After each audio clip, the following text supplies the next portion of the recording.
The 2025 World Championships are in the books, and things played out maybe how some expected, maybe how some didn't expect. But one thing that I think went to form and went to expectations was the men's 200, where Noah Lyles won another gold medal, his fourth gold medal, consecutive gold medal in the World Championships for that matter, against a very, very high quality field. And yes, he faced a good amount of competition, whether it's from Kenny B or, Bryan Levell or Letsile Tebogo or anybody, but he came out on top once again and re I guess reasserted, if not maintained his dominance in the event, continuing to prove why he is, in my opinion, the greatest sprinter of this current generation of sprinters. And as we look forward, again, there were some guys who were kind of close. I do wonder if there'll be anyone who will truly be able to challenge Noah. Obviously, when it comes to the 200, we can even talk about like just the sprints in general.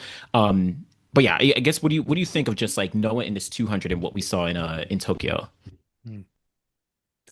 First thing I'll say about it was that this one was important because it was about the narrative that was being rewritten.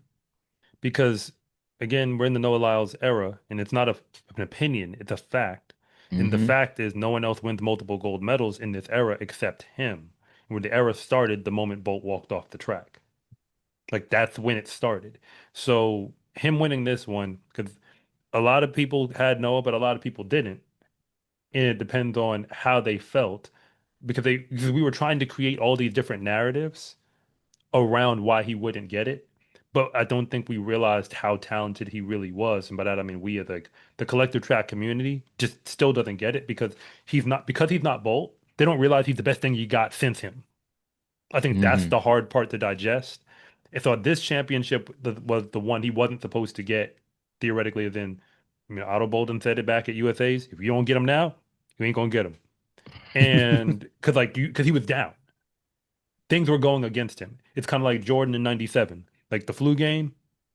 If you don't get him now, you're not gonna get him because things are going against him. Like he has stuff making it harder, but you still couldn't get him because the gap between his talent and your talent is wide enough. I remember calling it before the race, and I said, I don't. I believe I said this on camera. I was like, I don't see Kenny Bednarek being able to go faster than 958, 959, 960, 961. I think that's it. I think that's the line. Hmm. Bryan Levell, they kept trying to tell me he was evening up that line and that if he was on fresh legs and he was gonna. I'm sorry. I'm going to hold by my assessment that momentum carries you a whole lot more effectively than people realize. So you're not saving that much energy in the grand scheme of running that much faster. He ran an amazing race. He just had Yeah, amazing competitors at the top. Just to be clear, like I think he gave you what he has. I don't of think there was course. more in there from Bryan Levell. Like I just don't think 1949 was a race he just messed up. I think he gave you a great race for Bryan Levell right now. And then let's see, like I think even the form he'd been in all year, that's about as good as it's gonna get, if you ask Yeah, me. yeah. I Let's mean, keep it in a even buck. I let's think see, like that's about as ran good as it get. he ran 19.6. It's not like he even ran slow. It just so happens that the entire race was Oh yeah, insanely fast. for the Yeah, field that it was. yeah. But then, but Noah's gap, and again his semi to his final, where people were saying like, oh, because like I made comments about Ryan Lavelle going faster than he needed to. They're like, well, how come you're not saying that about Noah? I'm like, because we've seen him win multiple times after a double. Hmm. It's not the same. I have evidence, and in hindsight is 2020, but I saw this before it happened. Y'all can't run with him in the two. He doesn't lose 200 races. The only time he does is something has to go catastrophically wrong. That's just what it is. Name a time when Noah Lyles just showed up healthy and ready to run and lost to 200 since 2019. Actually, since yeah 2019, like literally, it's crazy. He's the only times he had COVID at the Healthy Olympics. and ready to run. Those Yeah, are the two. had COVID at the Olympics last year, and then in 2021 he was dealing with mental health issues and all kinds of different things there. So like Noah Lyles, and I think that point of the idea. Shout out to Kenny B getting a silver. Shout out to Bryan Levell running a personal best, getting the bronze. But I think one of the things that you noted, a lot of people were saying, oh, someone like Bryan Levell, he's going to be able to get the gold because Noah Lyles is going to be doubling. So he's going to be tired. Or Kenny B is going to be doubling. They're going to be tired. But they essentially showed up as if the 100 meters didn't happen. Like they showed up as if the 100 meters did not happen. It didn't matter. We're running the 200 basically fresh. And like you said, Noah Lyles has proven that he can do it time and time again. This is the third time that he's doubling, and at least obviously the second time he's getting the gold, but like another time that he's showing up and proving why he is the best. I think from here on moving forward, it's there's zero reason to bet against Noah Lyles. Now, I'll say I Unless it's an did Olympic final, apparently. I know. I mean, that's like the only time, right? But I will say, as the rounds progressed, I did think that Bryan Levell. I didn't think he was going to beat Noah, but I thought Bryan was going to push Noah to run a bit faster. But I think regardless, Noah proved that there's no one who's capable of truly stopping him when a title in the 200 specifically is on the line. This was arguably the fastest 200 meter like overall field that we've seen in a long, long time. Where Zarnell Hughes runs 19.7 and gets fifth place, right? Letsile runs 19.6 and doesn't get on the podium, but Noah Lyles still is able to push ahead and like come out on top. Like there was no debate, no conversation, and I think it's hard. It's very hard for people to look at someone be so dominant that's not a Usain Bolt. That's not, I don't know, a Michael Johnson or something like that. It's almost like people want to find a way to say, oh, Noah shouldn't be this dominant in the 200. Noah shouldn't be winning these gold medals. But like at some point, we just have to look at the facts. And in my opinion, I see this different than the 100 because the 100, obviously, he's been a good, really, really good 100-meter sprinter for pretty much his entire career, but he just won his first gold in 2023. He's been winning golds in the 200 since 2019. He has some of the fastest all-time marks, throughout his entire career in the 200. You can't you can't deny, what Noah Lyles has been able to do in this 200, and he just proved it once again, here in Tokyo. Yeah, but now we move the question to how long is this going to continue? Because it's been going for a while. It has. And who's stopping him is the real question.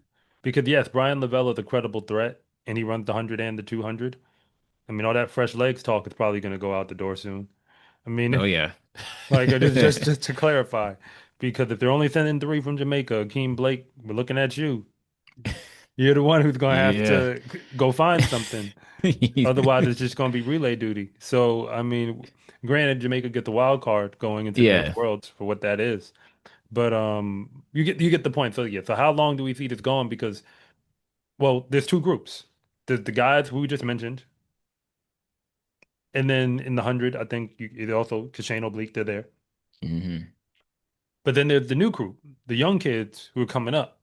So, I mean, I think that part of the even more exciting conversation about do we believe that any of these young guys that are like still in the wings trying to figure it out, your Gouts, Jordan Anthony, Beyond the Walaza, Christian Miller for that matter. Is there anything that we see coming to mess this up for the guys at the top? Well, I think in the near term, no. Right? Like when I say near term, I'm looking at let's say through the next Olympics, through 2028. I think Noah will still continue. Actually, I'm going to push further. I'm going to say till 2029. I think Noah is still going to be the guy to beat, in the 200 specifically. The 100 is a little bit different, but the 200 specifically, Noah's still going to be the guy to beat. Even in my opinion, hypothetically, if he loses in 2027 at the next World Championships, I still think going into the Olympics the following year, Noah will still be the guy to beat because he has a proven track record even as years go on. Now, an athlete like Bryan Levell, he's now proven himself to say, okay, my first time in a world championship final or in a global final going up against these guys, I've been able to get on the podium. So, and I've been able to run very fast. 19.6 is very fast for someone making their first final. And in my opinion, like it or not, like it or not, he managed the rounds pretty well. Like he ended off with a personal best. I can't ask for more, or you can't ask for more in that sense. So he'll be a threat to challenge Noah and then Kenny at the top as well. Gout Gout is an interesting conversation because he's still very, very young. Like he's still insanely young. I think we underestimate how young. What he just turned 17 this year or something, or at the end of last year, Yeah.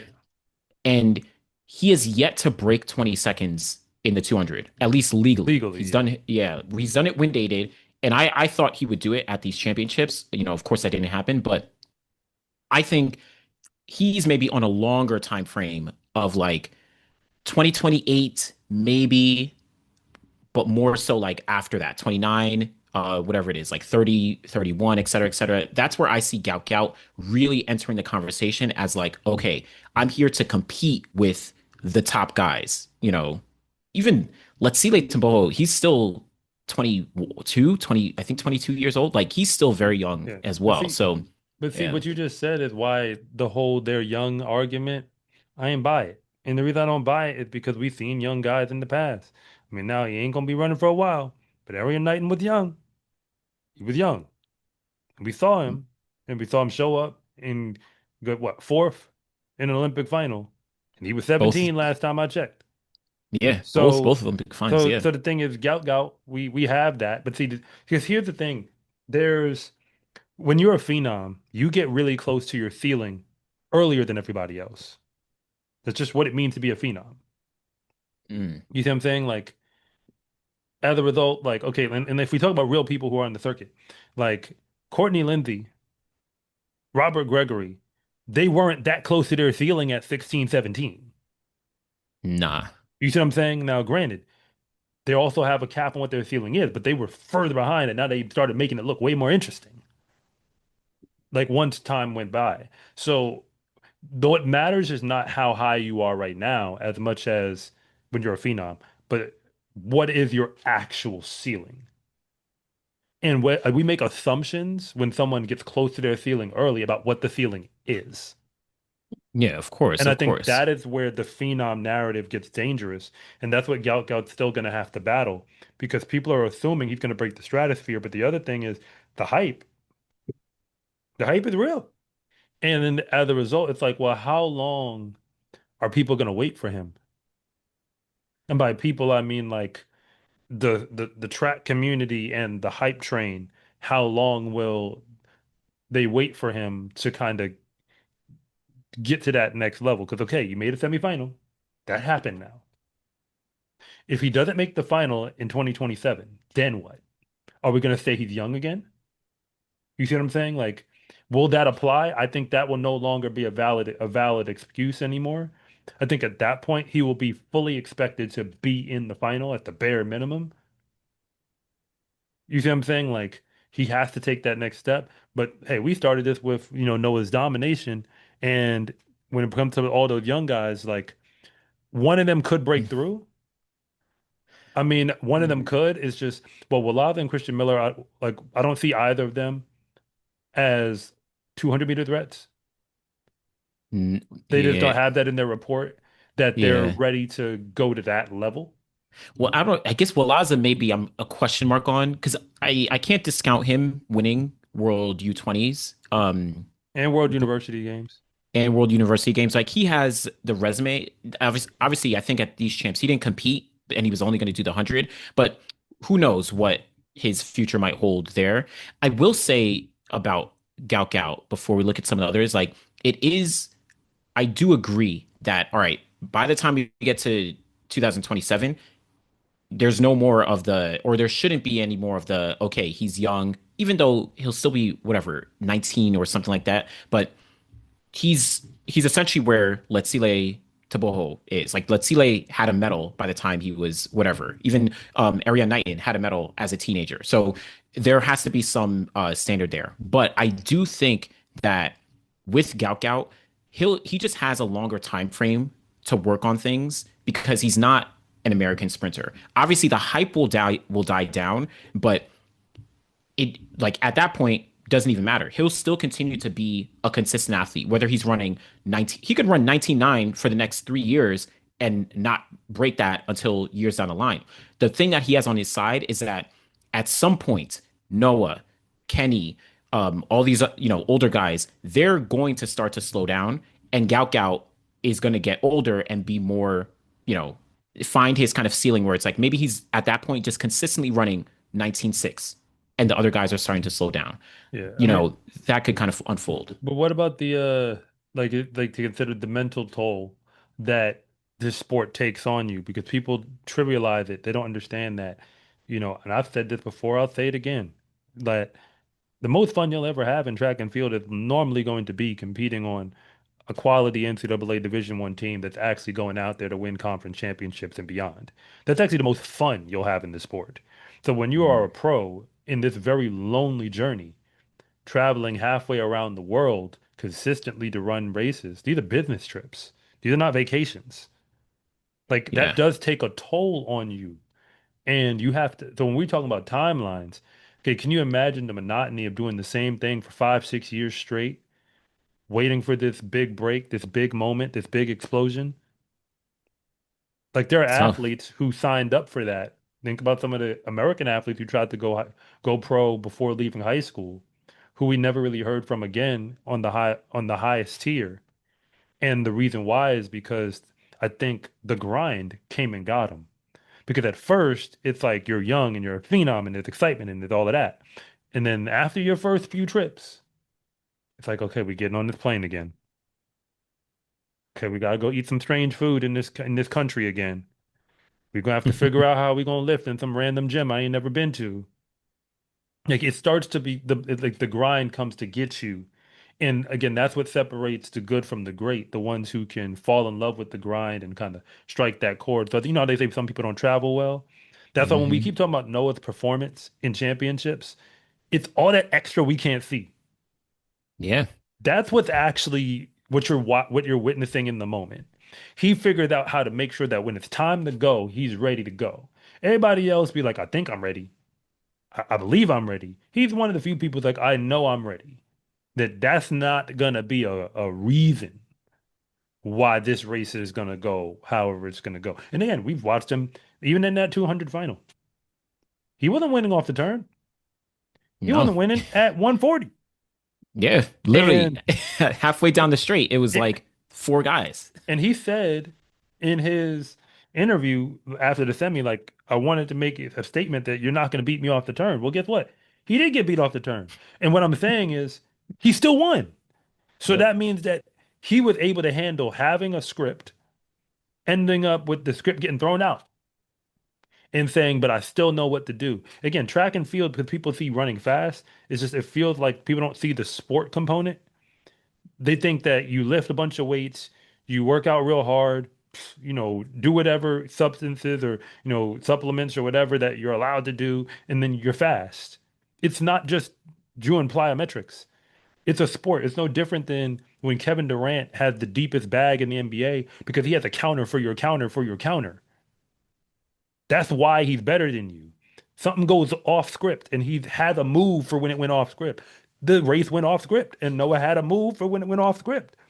Other people were just trying to, you get to that point where you're trying to bring the line closer to you, if that makes sense. Hmm. And You he can argue never had that's that moment. yeah. He was You can argue running to that's the what line. I was gonna say He, that you can argue that's what Kenny had to do in a sense, where he had to respond and he pulled himself into that silver medal position, but no Noah wasn't in that. Noah like was able to adjust to whatever. yeah. So So like, so when we talk about so who's got what it well can people take out here's the real question that we have to finish on. Can they beat Noah running at this level, or does he have to take a step back to just like are we waiting for him to fall off, or is somebody going to actually come get him? I think Noah, in my opinion, he has to take a step back for people to be able to catch up to him. Because and to the caveat that we started with, if he's healthy, if he's, all those aspects. Because we've seen we've essentially seen all the top guys face him in various different circumstances and be unable to actually take him down. Kenny Bednarek ran his fastest race ever in the championships and was only able to finish second place, right? Bryan Levell, this is his first championships, and for all intents and purposes, he might have had the best progression through the rounds, running 19.8, 19.7, 19.6. But obviously, he wasn't able to, to surpass Noah or Kenny. Letsile, obviously, he said, he's dealt with various things through the year. He still ran 19.6. And yes, we've seen him run 19.4 last year, but I think Noah would still need to take a step back. Like Noah controls the 200 in a way that other athletes just aren't able to do. Now, this isn't to say that I think Letsile is a good example where we've seen Letsile run 19.4 to win the gold medal last year. He could get back to that again in 2027, and that would push Noah, but I think Noah would be able to respond to that accordingly. Again, assuming health, assuming all those different things. So I think we're looking at Noah taking a step back before someone actually does, surpass him. So that's why I said, like, okay, Gout down the line, like 2031, or I mean, I know that he has like the Olympics in whatever 2032 or something like that. That's going to be his target of like, okay, can I get the gold medal at that point, or can I get on the podium at that point? That's a So long it's time different. from now, man. That's 7 years. Well, And that's why I that's think why the grind can come and get you when we make those assumptions. It's it's like it's true. so far away I that agree, because you can only go one day at a time. Like Noah 100%. couldn't be winning the 2024 games in the 100 in 2019 in his head. Oh yeah, He of had to course. still be running 2019 into 2020, get through that, get through 20. Like he had to get through so many moments to get to that moment where it's like you can't even talk about it in any realm of reality. Yeah, of I'd say course, maybe of maybe when course. you're 3 years away, even you can maybe start to think. Hmm. But I would say, can you think about like kind of like a college career? But anything that's longer than a college career, it's pipe dream at that point. Is a To dream. me, like I can't even Yeah, see that as like you can think that far down the line. It's just it's a dream. It's not a plan. I will say last year at the Olympics, Letsile, when he won gold, he obviously he wanted to win gold, but he actually said that he didn't expect this to happen as fast as it did, where he expected Noah to continue to dominate. And then by the time they got to 2027, 2028, he thought he would be the guy to kind of take over the mantle. He was kind of looking long term in it. Obviously, he got the gold medal last year, but that's like, all right, someone who's maybe a little more grounded, and he had already won a medal the Yeah. previous year in 2023. So he's able to say, all right, I've seen success. Now I'm going to look a little bit longer term. So I do agree, though. It's a long, long time for anyone, obviously, in this case of Gout, to say, all right, 2032, that's going to be, I got to lock in and focus on that. Maybe he does something in between then. But when we're looking at Noah and when we're looking at the 200, for now, I think we'll need to see Noah take a step back for other guys to surpass him because Noah's not stepping into the 200 without a fight. Like it's just not happening. Like I, yeah, you and like we saw in this race, you can be at 140, 150 meters, and you could be side by side, and Noah's gonna find a way. So, you know what I'm saying? Yeah, It's gonna, well, hey, yeah, man, look, if that's what it is, it sounds like we've got a whole bunch of challengers, and by well, a handful of challengers, and then a bunch of people on the come up, but they've got a very long climb. yeah, So, he has some work to do for sure. My name is Anderson from the Final Leg. And I'm Coach Rob from SCA Track and Field. And thank you for watching this segment from the finish line. If you want to know what's really going on at the high school and college level, be sure to subscribe to Coach Rob Track and Field. And if you want more content on the best track and field athletes in the world, be sure to subscribe to the Final Leg.